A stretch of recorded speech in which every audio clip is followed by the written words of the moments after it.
9억을 받을 수 있었는데 내가 다 망쳤어. 시어머니의 집을 지키려던 며느리. 하지만 시어머니는 오히려 며느리를 의심했습니다. 가족을 구하기 위해 혼자 싸운 며느리의 이야기. 지금 시작합니다. 이야기 시작 전 시청자분들의 구독과 좋아요는 영상 제작에 큰 힘이 됩니다. 오늘 준비한 영상도 재미있게 시청하셨으면 좋겠습니다. 좋은 하루 되세요. 이야기 시작합니다. 서울 외곽, 낡은 주택가의 골목길. 좁은 도로 양옆으로 세월의 흔적이 가득한 단층 집들이 다닥다닥 붙어 있습니다. 여든을 바라보는 윤말수는 이곳에서 50년을 살았습니다. 시집 올 때 들어온 이 집은 낡았지만 그녀의 모든 것이었습니다. 마당 한켠의 감나무는 해마다 열매를 맺었습니다. 부엌 창문 너머로 보이는 텃밭에는 상추와 고추가 자랐습니다. 말수는 새벽같이 일어나 마당을 쓸고 화단에 물을 주었습니다. 반세기를 함께한 공간입니다. 이 집을 떠나는 상상은 하고 싶지 않았습니다. 하지만 최근 들어 동네 분위기가 달라졌습니다. 재개발 이야기가 돌기 시작했습니다. 골목 어귀에는 재개발 추진 예정 지역이라는 플래카드가 걸렸습니다. 이웃 어르신들은 보상금 이야기로 분주했습니다. 누구는 얼마를 받았다더라. 어디는 협의가 안 돼서 소송을 걸었다더라. 말수는 그런 이야기들을 멀찍이서 들을 뿐이었습니다. 어느 화요일 오후 대문 밖에서 초인종 소리가 울렸습니다. 말순이 문을 열자 정장 차림의 남자가 공손히 고개를 숙였습니다. 나이는 40대 초반쯤 되어 보였습니다. 단정한 헤어스타일, 깔끔한 구두. 손에는 서류 가방을 들고 있었습니다. 어머니, 안녕하십니까? 부동산 컨설턴트 박상도라고 합니다. 그는 명함을 꺼내 두 손으로 건넸습니다. 말수는 명함을 받아들었습니다. 최고 부동산 컨설팅, 대표 박상도. 번듯해 보이는 직함이었습니다. 이 동네 재개발 건으로 상담 드리러 왔습니다. 잠시 시간 내주시겠습니까? 말수는 망설였습니다. 낯선 사람을 집 안으로 들이는 것은 조심스러운 일이었습니다. 하지만 박상도의 태도는 정중했습니다. 말투도 공손했습니다. 게다가 재개발에 대해 궁금한 것도 사실이었습니다. 들어오세요. 말수는 그를 거실로 안내했습니다. 박상도는 테이블에 서류를 펼쳤습니다. 각종 그래프와 숫자가 빼곡했습니다. 그는 형광펜으로 줄을 그어가며 설명했습니다. 어머니 댁은 현재 감정가가 약 6억 원 정도입니다. 하지만 제가 협상을 도와드리면 보상금을 9억까지 올릴 수 있습니다. 9억이요? 말순의 목소리가 높아졌습니다. 3억의 차이. 그녀가 한 번도 만져보지 못한 금액이었습니다. 네, 가능합니다. 저는 이 분야 전문가입니다. 이미 이 동네에서 여러 건 성공시켰습니다. 박상도는 자신 있게 말했습니다. 그의 말투에는 확신이 묻어났습니다. 말수는 숫자를 머릿속으로 되새겼습니다. 9억. 그 돈이면 노후 걱정 없이 살 수 있을 것 같았습니다. 요양원 걱정도 병원비 걱정도 할 필요가 없을 것 같았습니다. 어떻게 하면 되는 건가요? 간단합니다. 저와 위임 계약만 맺으시면 됩니다. 보상금 협상부터 서류 작업까지 제가 다 처리해드립니다. 어머니는 편하게 계시다가 돈만 받으시면 됩니다. 박상도는 웃으며 말했습니다. 너무 쉬워 보였습니다. 말수는 마음이 흔들렸습니다. 하지만 뭔가 석연치 않은 구석이 있었습니다. 말순이 질문했습니다. 위임 계약이 정확히 뭔가요? 수수료는 얼마나 되나요? 수수료는 성공 보수제입니다. 보상금이 확정된 후에 받습니다. 부담 없으시죠? 박상도는 구체적인 비율을 말하지 않았습니다. 말순이 다시 물었습니다. 몇 퍼센트인가요? 그건 나중에 말씀드리겠습니다. 일단 계약부터 하시죠. 박상도는 화제를 돌렸습니다. 말수는 약간의 불안감을 느꼈습니다. 그래도 9억이라는 숫자는 매력적이었습니다. 박상도는 계속 이야기를 이어갔습니다. 어머니, 시간이 중요합니다. 이미 이 동네에서 많은 분들이 계약하셨습니다. 늦으면 보상금이 줄어들 수도 있습니다. 그의 말에는 은근한 압박이 섞여 있었습니다. 말수는 혼란스러웠습니다. 결정을 내려야 할 것 같았지만 뭔가 서두르는 것 같아 불편했습니다. 박상도는 주머니에서 계약서를 꺼냈습니다. 빽빽한 글씨가 가득했습니다. 말수는 노안 때문에 글씨가 잘 보이지 않았습니다. 안경을 찾으려는데 박상도가 말했습니다. 다음에 자세히 읽어보시고 결정하셔도 됩니다. 일단 제가 이걸 놓고 갈게요. 그는 계약서를 테이블에 놓았습니다. 그리고 다시 한번 말했습니다. 꼭 연락 주세요. 기회는 지금뿐입니다. 박상도는 자리에서 일어났습니다. 말수는 그를 배웅했습니다. 대문을 나서면서 그가 말했습니다. 참, 이 이야기는 다른 분들께는 말씀하지 마세요. 경쟁이 심해지면 보상금이 줄어들 수 있습니다. 말수는 고개를 끄덕였습니다. 박상도는 골목 끝으로 사라졌습니다. 그의 뒷모습을 보며 말수는 생각했습니다. 명함에 적힌 회사는 어디 있는 걸까? 왜 혼자 왔을까? 저녁 무렵 며느리 정다은이 집에 들렀습니다. 다은은 대학병원 간호사였습니다. 퇴근길에 시어머니 댁에 들러 안부를 확인하는 것이 일과였습니다. 말수는 부엌에서 저녁 준비를 하고 있었습니다. 다은은 거실 테이블 위에 계약서를 발견했습니다. 어머니, 이게 뭐예요? 다은이 계약서를 집어들었습니다. 말수는 당황하며 대답했습니다. 아, 그거 부동산 사람이 놓고 갔어. 재개발 관련 서류래. 다은은 계약서를 훑어봤습니다. 위임 계약서, 수수료 비율은 공란이었습니다. 특약 조항도 애매했습니다. 다은의 표정이 굳어졌습니다. 어머니, 이 사람 누구예요? 어떤 회사에서 왔어요? 박상도라고 부동산 컨설팅 대표래? 다은은 명함을 살펴봤습니다. 회사 주소가 적혀 있지 않았습니다. 전화번호만 있었습니다. 이상했습니다. 제대로 된 회사라면 주소가 있어야 했습니다. 어머니, 이거 계약하시면 안 돼요. 일단 제가 확인해 볼게요. 다은의 목소리에는 걱정이 묻어났습니다.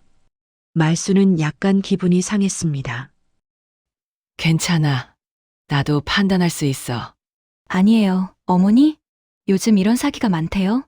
조심하셔야 해요. 다은은 단호했습니다. 말수는 입을 다물었습니다.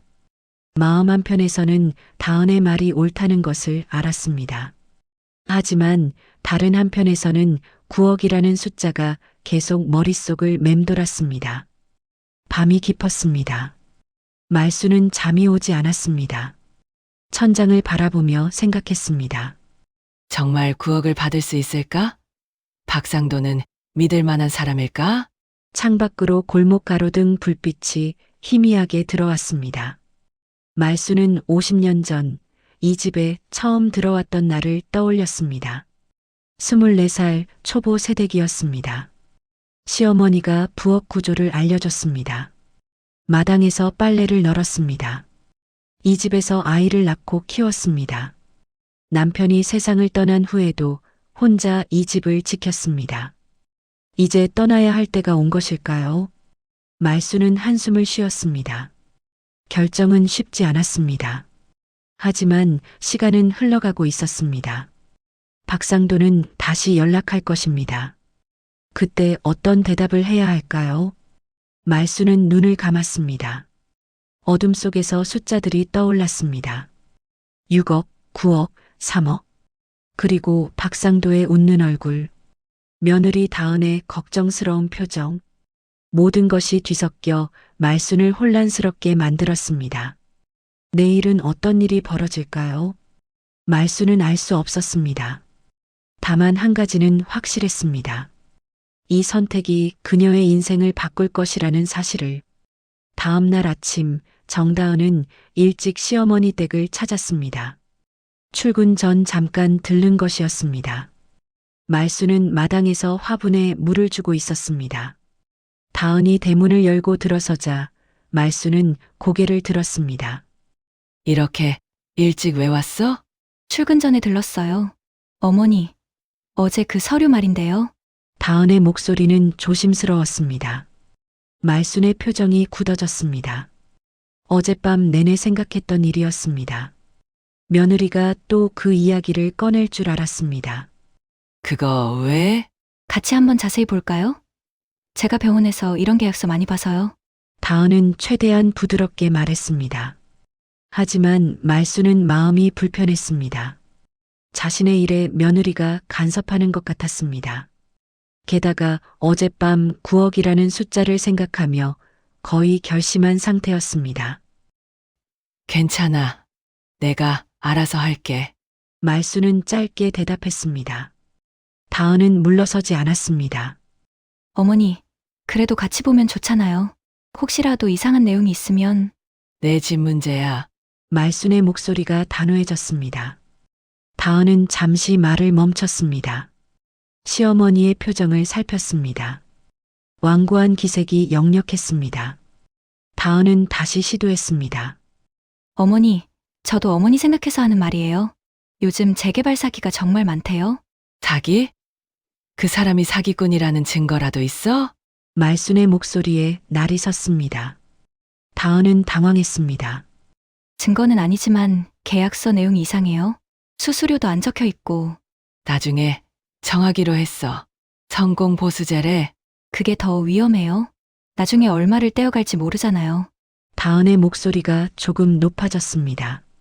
말수는 더 기분이 나빠졌습니다. 며느리가 자신을 무시하는 것 같았습니다. 마치 판단력이 없는 노인 취급을 받는 기분이었습니다. 내가 뭘 안다고 그래. 괜히 끼어들지 말아라. 말수는 단칼에 잘랐습니다. 다은은 입을 다물었습니다. 가슴이 답답했습니다. 시어머니를 설득할 수 없다는 사실이 좌절스러웠습니다. 말수는 물뿌리개를 내려놓았습니다. 마당 한 구석으로 걸어가며 말했습니다. 혹시 너 내가 돈 많이 받는 게 싫은 거 아니야? 그 말에 다은은 깜짝 놀랐습니다. 어머니, 무슨 말씀이세요? 나중에 이 집 상속 문제 때문에 그러는 거 아니고?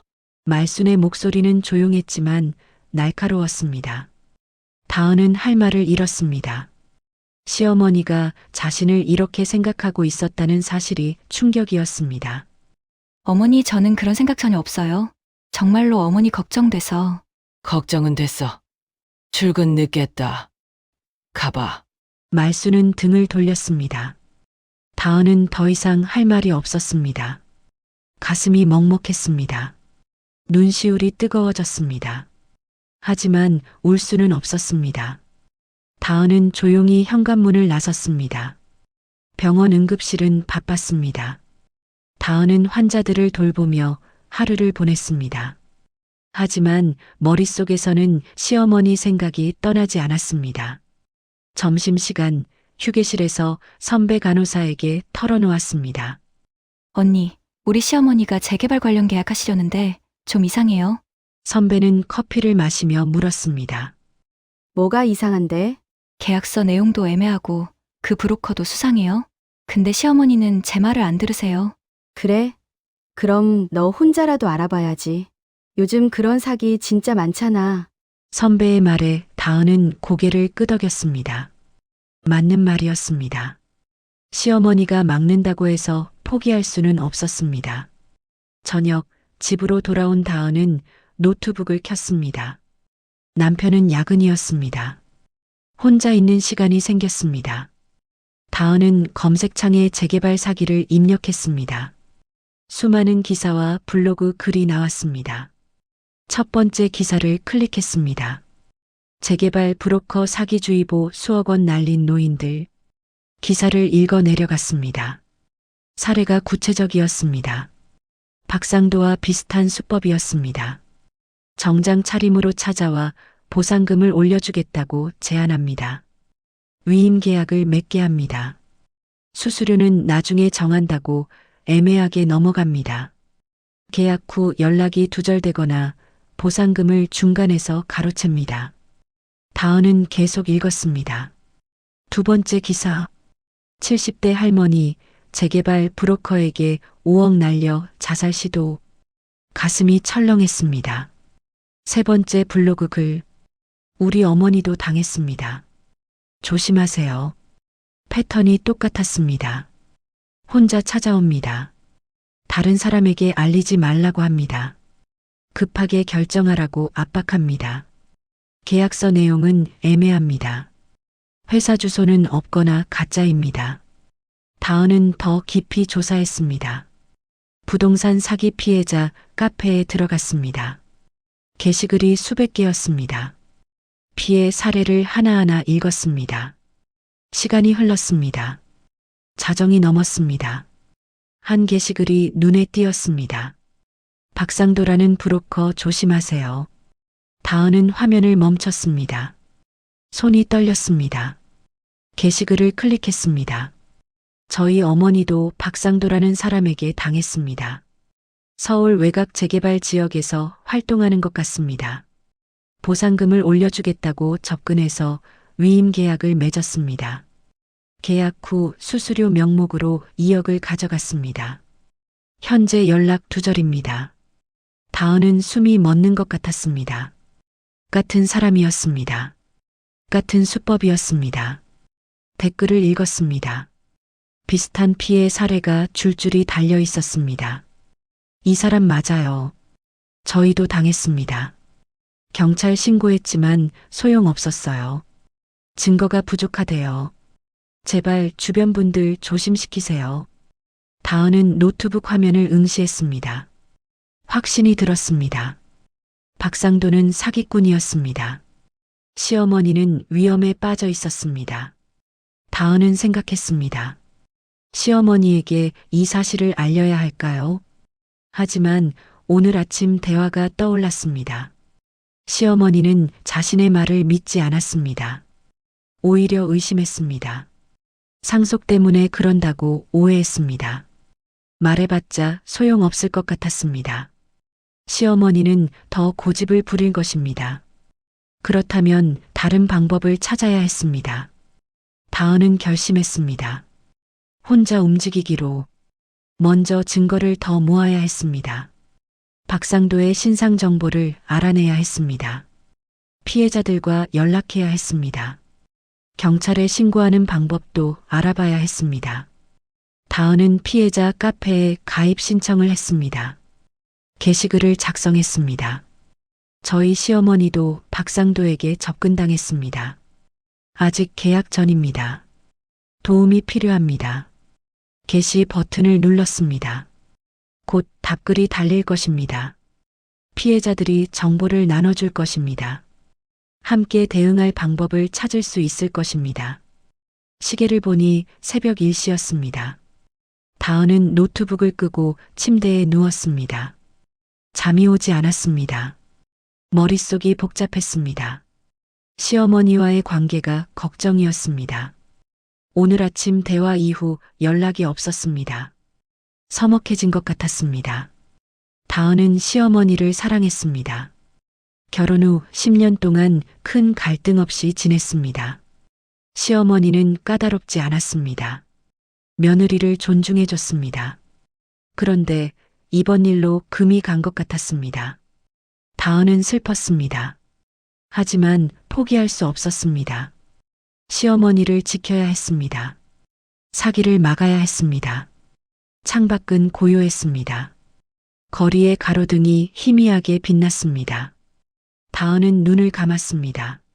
내일은 어떻게 움직여야 할까요? 누구에게 먼저 연락해야 할까요? 질문들이 머릿속을 맴돌았습니다. 답은 아직 없었습니다. 하지만 한 가지는 분명했습니다.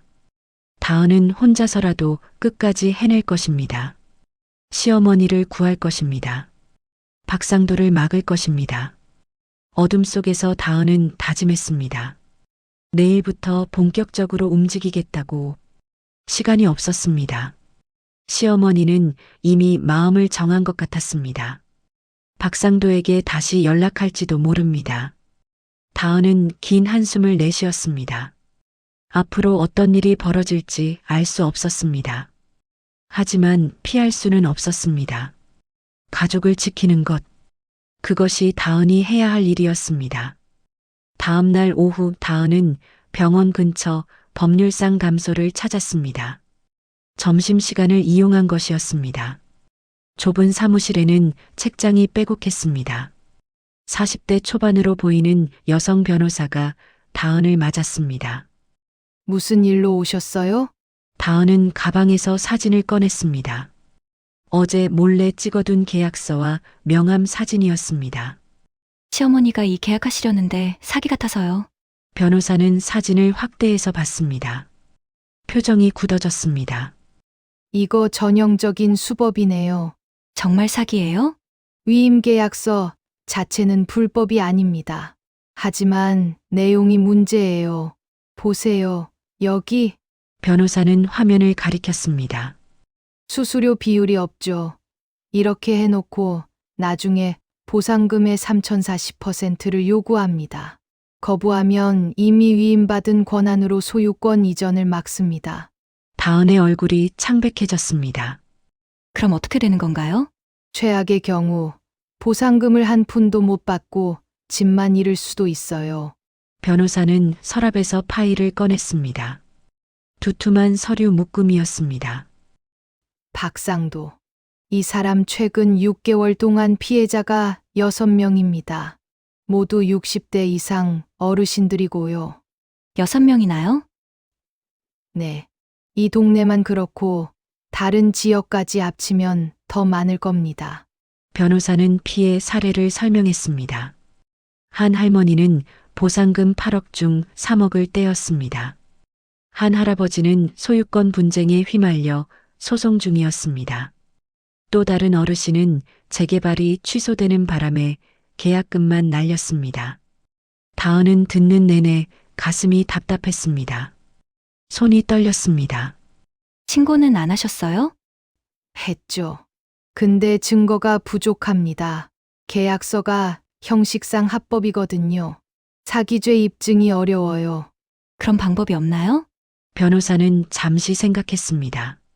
계약 전이라면 막을 수 있어요. 하지만 이미 도장을 찍었다면 말끝을 흐렸습니다. 다은은 알아들었습니다. 시간이 없었습니다. 시어머니가 언제 계약할지 모릅니다. 저녁 다은은 시어머니 동네로 갔습니다. 하지만 시어머니 집에는 가지 않았습니다. 대신 골목을 돌아다녔습니다. 재개발 대상 지역이었습니다. 집들이 다닥다닥 붙어 있었습니다. 한 집 앞에 할아버지가 앉아 계셨습니다. 다은은 조심스럽게 다가갔습니다. 안녕하세요. 할아버지는 고개를 들었습니다. 낯선 사람을 경계하는 눈빛이었습니다. 누구세요? 저희 동네 재개발 때문에 여쭤볼 게 있어서요. 혹시 박상도라는 사람 아세요? 할아버지의 표정이 변했습니다. 인상을 찌푸렸습니다. 그 사람 왜요? 혹시 계약하셨어요? 했다가 취소했지. 수상해서. 다은은 안도의 한숨을 쉬었습니다. 잘하셨어요? 그 사람 사기꾼이에요. 그래요. 나도 그런 느낌이 들긴 했어. 말은 그럴듯한데 뭔가 이상했거든. 할아버지는 이야기를 이어갔습니다. 박상도가 찾아왔을 때 일입니다. 보상금을 올려주겠다고 했습니다. 하지만 수수료를 물어보니 대답을 회피했습니다. 이상해서 동사무소에 전화했습니다. 재개발 조합에도 확인했습니다. 박상도 같은 사람은 알지 못한다는 답변이었습니다. 그래서 안 했어요. 조심해야죠. 다은은 고개를 끄덕였습니다. 다른 분들은 어떠세요? 혹시 계약하신 분 아세요? 글쎄요. 옆집 할머니는 뭔가 하신 것 같던데. 다은은 골목을 계속 돌았습니다. 집집마다 초인종을 눌렀습니다. 대부분 경계했습니다. 문을 열어주지 않는 집도 많았습니다. 한 집에서 할머니가 나왔습니다. 70대로 보였습니다. 누구세요? 안녕하세요. 재개발 관련해서 여쭤볼 게 있어서요. 무슨 일인데요? 다은은 조심스럽게 물었습니다. 혹시 박상도라는 사람 아세요? 할머니의 얼굴이 굳었습니다. 그리고 고개를 저었습니다. 몰라요. 하지만 눈빛이 흔들렸습니다. 다은은 직감했습니다. 이분도 관련이 있다는 것을. 할머니, 저 사실은 제 시어머니도 그 사람한테 접근당했어요. 그래서 다른 분들은 어떤지 알아보려고요. 할머니는 잠시 망설였습니다. 그리고 한숨을 쉬었습니다. 나도 계약했어요. 지난주에. 다은의 가슴이 철렁했습니다. 아직 돈은 안 넘기셨죠? 계약금 50만 원 줬어요. 할머니, 그거 사기예요. 빨리 취소하셔야 해요. 사기라니요? 그 사람 멀쩡한 회사 사람인데. 다은은 가방에서 서류를 꺼냈습니다. 변호사에게 받은 피해 사례 요약본이었습니다. 보세요. 이미 6명이 피해를 봤어요. 같은 수법이에요. 할머니는 서류를 읽었습니다. 얼굴이 하얗게 질렸습니다. 손이 떨렸습니다. 이럴 수가 내가 속았구나. 그날 밤 다은은 시어머니에게 전화했습니다. 알아낸 정보를 알려주고 싶었습니다. 하지만 전화를 받지 않았습니다. 문자를 보냈습니다. 답장이 없었습니다. 다음 날도 마찬가지였습니다. 시어머니는 연락을 피하고 있었습니다. 다은은 불안했습니다. 혹시 이미 계약한 건 아닐까요? 박상도를 다시 만난 건 아닐까요? 병원 휴게실에서 선배에게 하소연했습니다. 시어머니가 연락을 안 받으세요. 직접 찾아가 봐. 가도 안 만나주실 것 같아요. 제가 너무 간섭한다고 생각하시는 것 같아요. 그래도 가족인데 포기하면 안 되지. 선배의 말이 맞았습니다. 다은은 다시 용기를 냈습니다. 사흘째 되는 날 다은은 결심했습니다. 더 기다릴 수 없었습니다. 직접 행동해야 했습니다. 피해자 카페에서 얻은 정보가 있었습니다. 박상도의 전화번호였습니다. 다은은 휴대폰을 꺼냈습니다. 번호를 입력했습니다. 손가락이 떨렸습니다. 통화 버튼을 누르기 전 깊게 숨을 들이쉬었습니다. 어떻게 말해야 할까요? 계획을 세웠습니다. 박상도에게 접근해야 합니다. 신뢰를 얻어야 합니다. 그래야 증거를 잡을 수 있습니다. 다은은 버튼을 눌렀습니다. 신호음이 울렸습니다. 한 번, 두 번, 전화가 연결됐습니다. 여보세요? 남자의 목소리였습니다. 부드러운 말투였습니다. 다은은 최대한 자연스럽게 말했습니다. 안녕하세요. 박상도 대표님이시죠? 네. 맞습니다. 누구시죠? 저는 정다은이라고 합니다. 윤말순 어머니 며느리예요.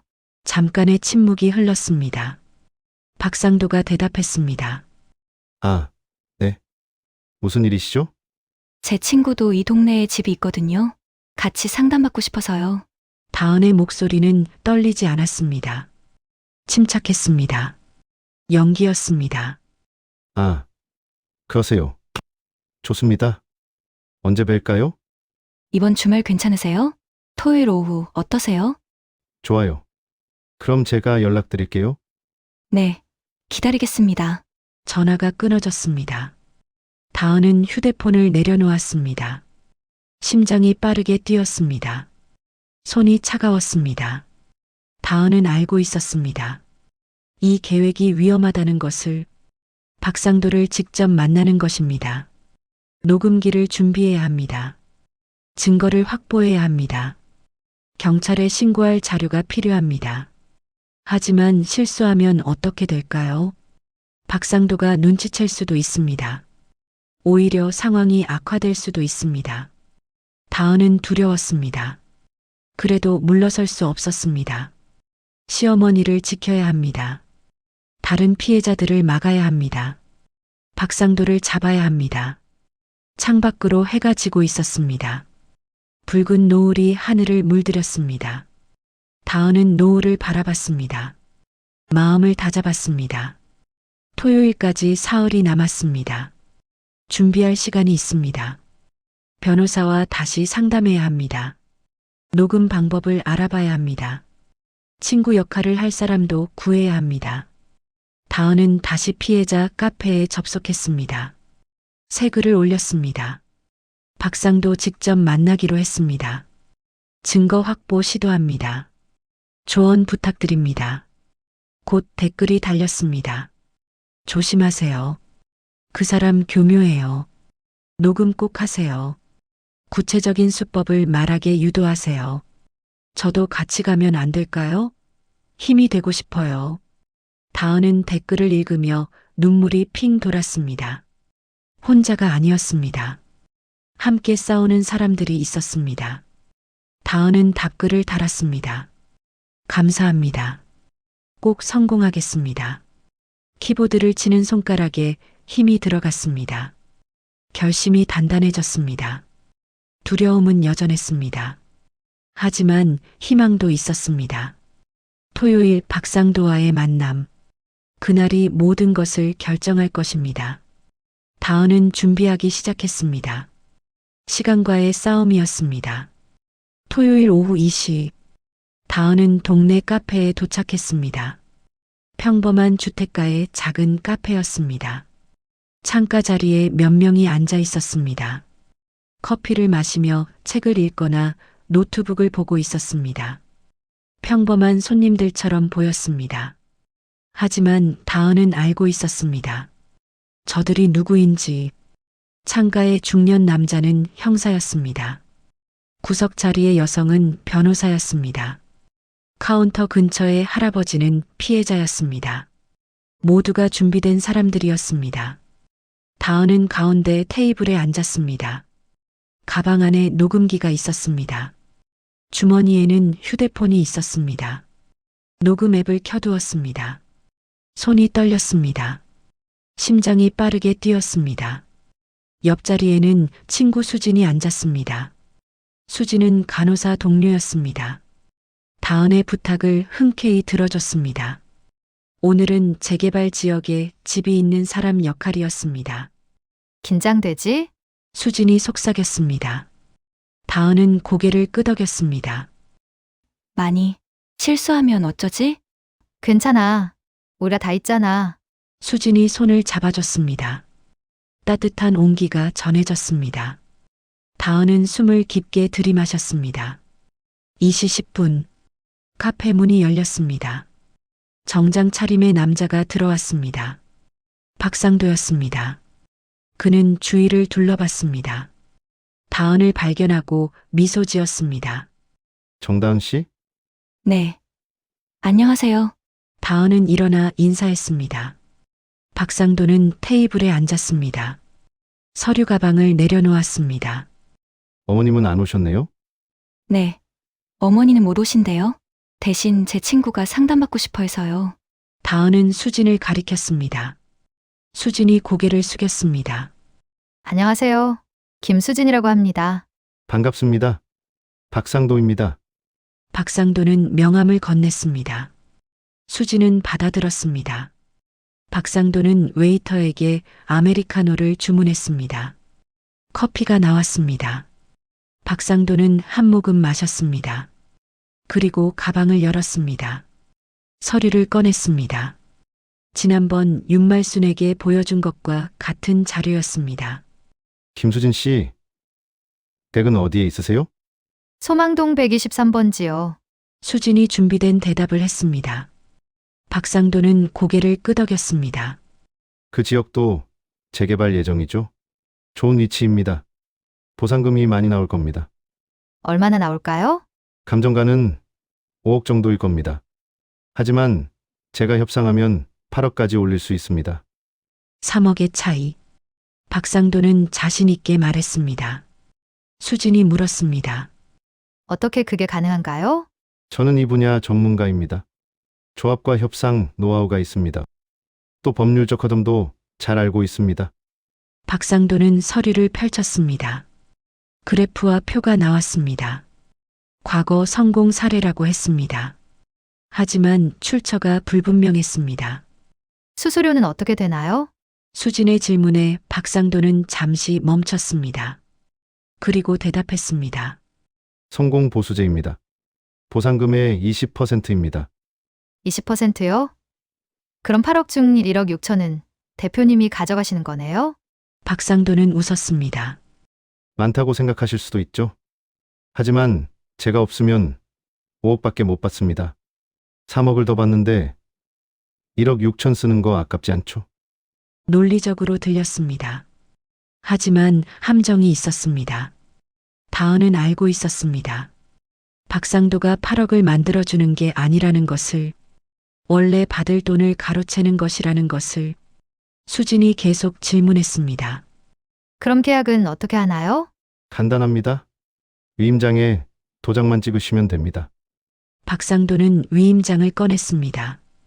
빽빽한 글씨였습니다. 이 인장으로 뭘 하시는 건가요? 보상금 협상, 서류 작업, 소유권 이전 등 모든 걸 제가 대신합니다. 소유권도요? 네. 일시적으로 제 명의로 넘어갑니다. 그래야 협상이 유리합니다. 거짓말이었습니다.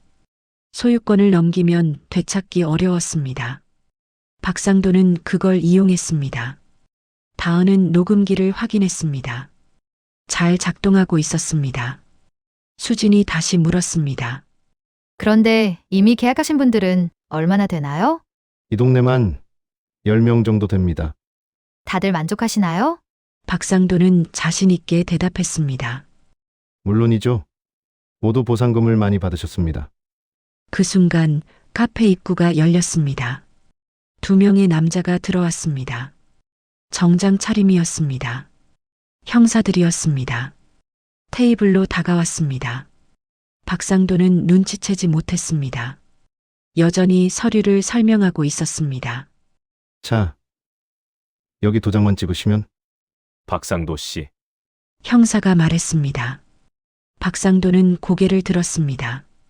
형사가 신분증을 내밀었습니다. 경찰입니다.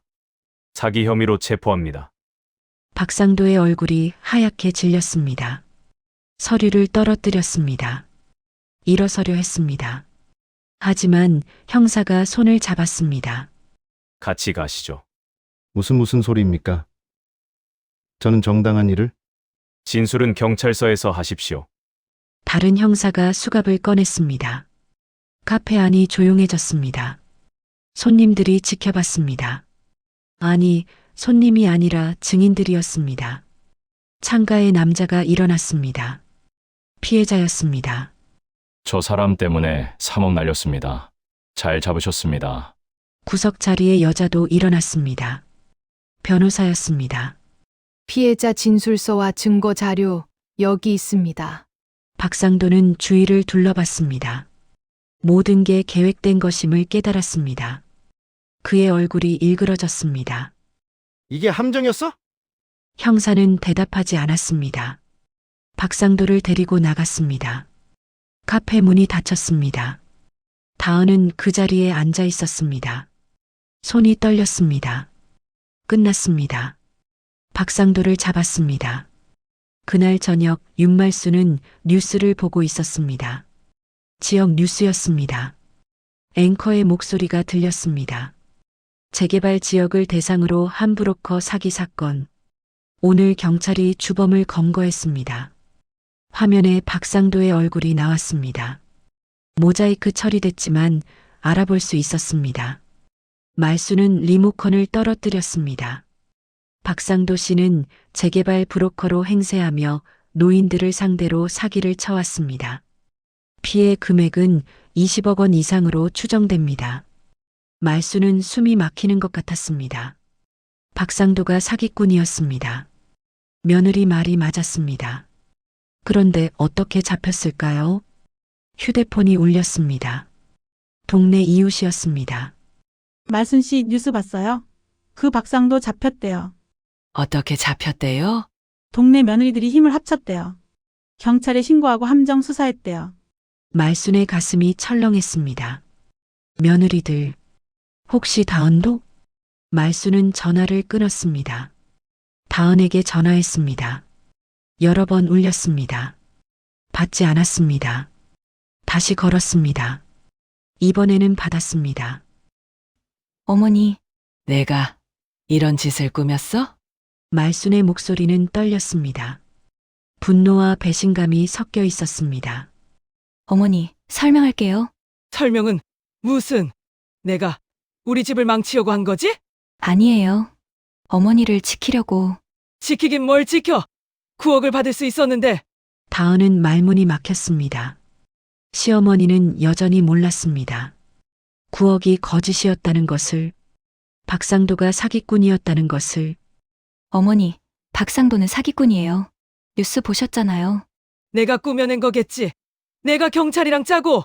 말순의 목소리가 높아졌습니다. 다은은 눈물이 났습니다. 어머니, 다시는 우리 집에 오지 마. 나는 내가 없어도 살 수 있어. 전화가 끊어졌습니다. 다은은 휴대폰을 내려놓았습니다. 눈물이 흘렀습니다. 옆에 있던 수진이 안아줬습니다. 괜찮아. 시간이 지나면 이해하실 거야. 시어머니는 날 믿지 않아. 지금은 그래도 나중엔 달라질 거야. 내가 한 일이 옳았어. 다은은 알고 있었습니다. 자신이 옳은 일을 했다는 것을. 하지만 가슴이 아팠습니다. 시어머니를 잃은 것 같았습니다. 밤이 깊었습니다. 다은은 침대에 누워 천장을 바라봤습니다. 오늘 일이 주마등처럼 스쳐갔습니다. 박상도의 체포, 시어머니의 분노, 자신의 눈물. 다음 날 아침 다은은 출근했습니다. 병원 라커룸에서 옷을 갈아입었습니다. 휴대폰에 문자가 와 있었습니다. 피해자 카페에서 온 알림이었습니다. 다은 씨 덕분에 박상도를 잡았습니다. 감사합니다. 제 어머니를 구해주셔서 고맙습니다. 용기 내주셔서 감사합니다. 댓글이 수십 개 달려 있었습니다. 다은은 조금 위안이 됐습니다.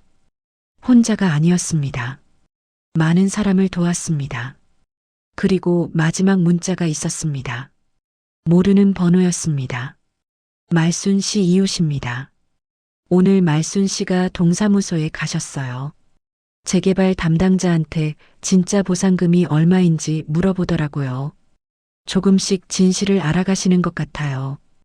다은은 문자를 여러 번 읽었습니다. 가슴이 따뜻해졌습니다. 시어머니가 움직이고 있었습니다. 진실을 확인하려 하고 있었습니다. 아직 끝나지 않았습니다. 하지만 희망이 보였습니다. 언젠가 시어머니는 이해할 것입니다. 며느리가 왜 그랬는지, 누구를 위한 것이었는지. 다은은 문자를 저장했습니다. 그리고 하루를 시작했습니다. 앞으로 무슨 일이 벌어질지 몰랐습니다. 하지만 기다릴 수 있었습니다. 시어머니를 믿고 기다릴 수 있었습니다.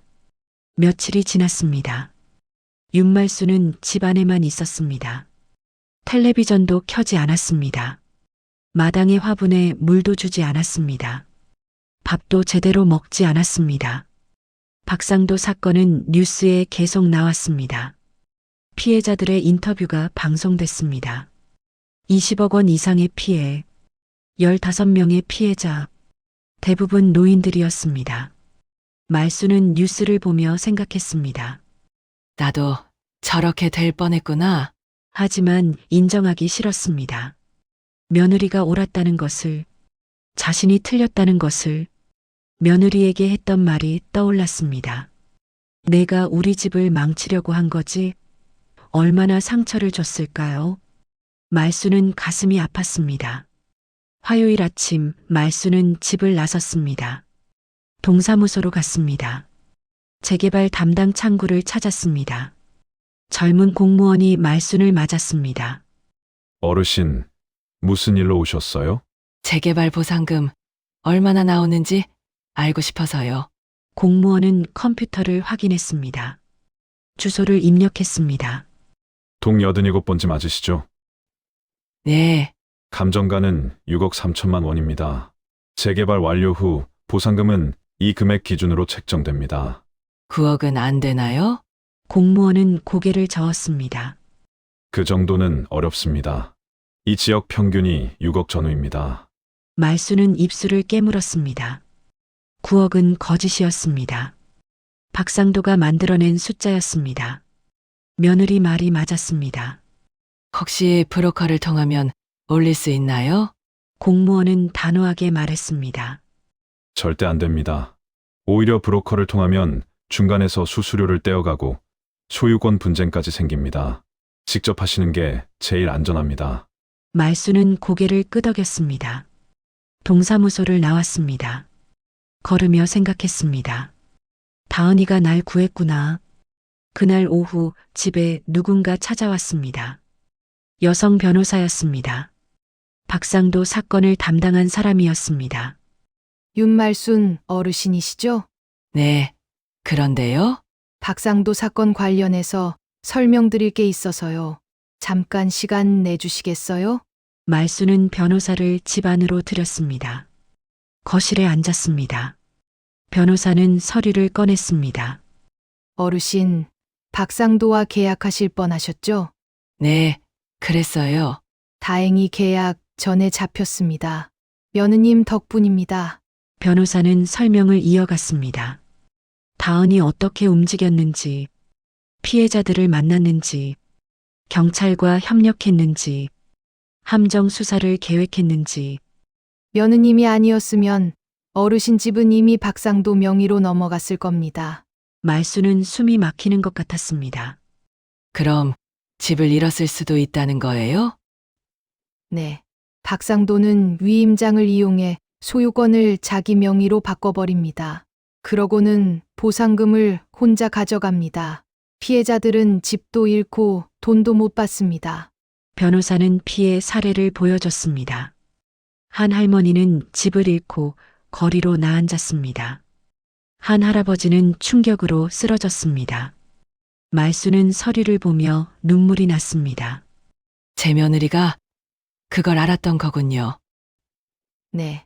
며느님은 혼자 조사하고 증거를 모으고 경찰에 신고했습니다. 어르신을 지키기 위해서였습니다. 변호사는 일어났습니다. 어르신, 며느님께 감사하셔야 합니다. 용기 있는 분입니다. 변호사가 떠났습니다. 말수는 혼자 남았습니다. 거실에 앉아 한참을 울었습니다. 그날 밤 말수는 잠을 이루지 못했습니다. 천장을 바라보며 생각했습니다.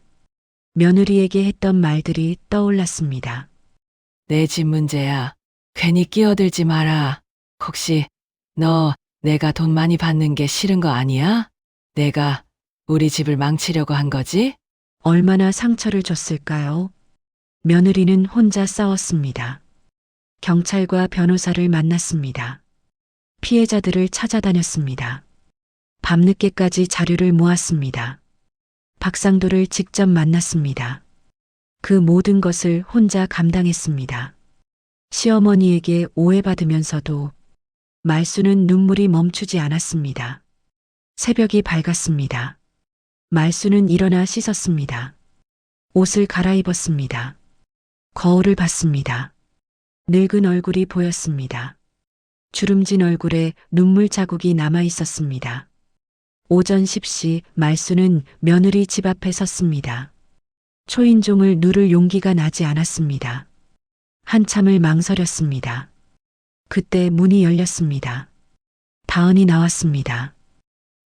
어머니, 다은은 깜짝 놀랐습니다. 말순을 본 것은 일주일 만이었습니다. 두 사람은 현관 앞에서 마주 섰습니다. 들어가도 될까? 말순의 목소리는 떨렸습니다. 다은은 고개를 끄덕였습니다. 네, 들어오세요. 거실로 들어갔습니다. 소파에 앉았습니다. 다은이 물을 따라왔습니다. 말순은 물을 한 모금 마셨습니다. 입을 열었습니다. 미안하다. 짧은 한마디였습니다. 하지만 진심이 담겨 있었습니다. 어머니, 널 의심했는데 내가 날 지켰구나. 말순의 목소리가 떨렸습니다. 눈물이 흘렀습니다. 다은도 울었습니다. 어머니, 괜찮아요. 괜찮을 리가 있나? 너한테 얼마나 상처를 줬는데. 말순은 눈물을 닦았습니다. 변호사한테 들었어. 내가 혼자 다 했다면서. 나는 아무것도 몰랐어. 어머니를 지키고 싶었어요. 다은이 말했습니다. 어머니 집은 우리 가족의 집이에요. 어머니가 평생 지켜온 곳이고 저희한테도 소중한 곳이에요. 그래서 저는 그냥 지키고 싶었어요. 말수는 며느리를 안았습니다.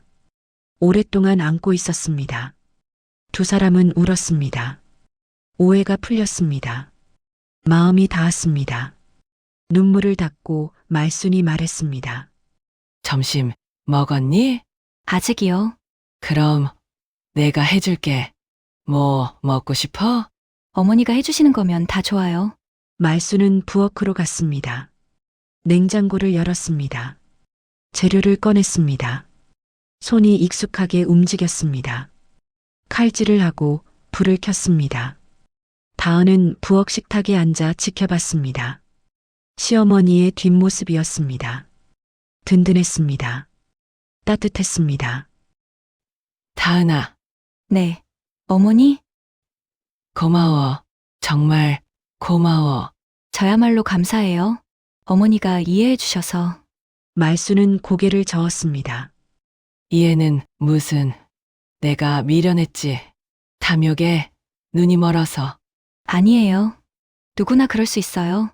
말수는 국을 끓였습니다. 밥을 지었습니다. 반찬을 꺼냈습니다. 상을 차렸습니다. 두 사람은 마주 앉아 밥을 먹었습니다. 식사를 하며 말순이 물었습니다. 재개발은 어떻게 되는 거니? 동사무소에서 직접 진행하면 돼요. 브로커 없이도 충분해요. 그래. 6억이면 충분해. 욕심부릴 게 아니었어. 어머니, 그 돈으로 편하게 사세요. 좋은 곳으로 이사 가시고. 말수는 고개를 저었습니다. 이사는 무슨, 나는 그 집에서 계속 살 거야. 재개발되면 집이 없어지잖아요.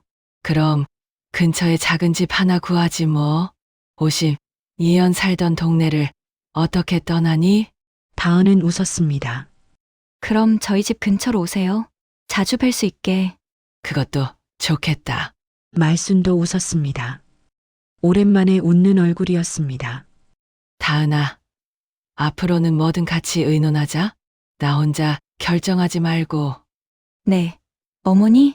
저도 어머니한테 더 자주 찾아올게요. 그래, 우리 가족이잖아. 가족. 그 단어가 따뜻하게 느껴졌습니다. 말수는 평생 혼자 버텼습니다. 남편이 세상을 떠난 후 혼자 집을 지켰습니다. 아들을 키우고 며느리를 맞았습니다. 혼자서도 할 수 있다고 생각했습니다. 도움이 필요 없다고 생각했습니다. 하지만 틀렸습니다. 가족은 함께 있는 것입니다. 서로 돕는 것입니다. 지키는 것입니다. 오후 말수는 집으로 돌아왔습니다. 마당에 들어서자 감나무가 보였습니다. 화분들이 보였습니다. 50년을 함께한 공간이었습니다. 이제 떠날 날이 다가오고 있었습니다. 재개발이 시작되면 이 집은 사라질 것입니다. 하지만 슬프지 않았습니다. 추억은 남을 것입니다. 가족도 남을 것입니다.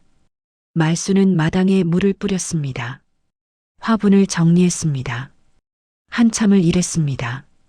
땀이 났습니다. 기분이 좋았습니다. 저녁 무렵 다은에게서 문자가 왔습니다. 어머니, 오늘 저녁 같이 드실래요? 남편이랑 같이 찾아가도 될까요? 말수는 답장을 보냈습니다. 그래라. 된장찌개 끓여놓을게. 밤이 왔습니다. 말순의 집에 불이 켜졌습니다. 거실에서 웃음소리가 들렸습니다. 가족이 모였습니다. 밥을 먹고 이야기를 나눴습니다. 며느리가 숨기던 진짜 계획. 결국 시어머니만 몰랐습니다. 하지만 이제는 알았습니다. 며느리가 왜 그랬는지, 무엇을 지키려 했는지, 가족이란 그런 것입니다. 서로를 지키는 것입니다. 때로는 오해받더라도 상처받더라도 끝까지 포기하지 않는 것입니다. 말수는 창밖을 바라봤습니다. 골목 가로등이 켜져 있었습니다. 평화로운 밤이었습니다. 내일은 또 어떤 날이 올까요? 두렵지 않았습니다. 가족이 있으니까요. 함께 걸어갈 사람들이 있으니까요. 말수는 미소 지었습니다. 그리고 가족들에게 돌아갔습니다. 따뜻한 불빛 속으로, 웃음소리가 있는 곳으로. 이야기는 끝났습니다. 하지만 삶은 계속됩니다. 가족은 계속 함께할 것입니다. 그것으로 충분했습니다. 진짜 가족은 피로 연결된 것이 아니라 서로를 지키려는 마음으로 만들어집니다. 때로는 오해받더라도, 상처받더라도 끝까지 포기하지 않는 것. 그것이 바로 가족의 이름으로 우리가 할 수 있는 가장 용기 있는 선택입니다.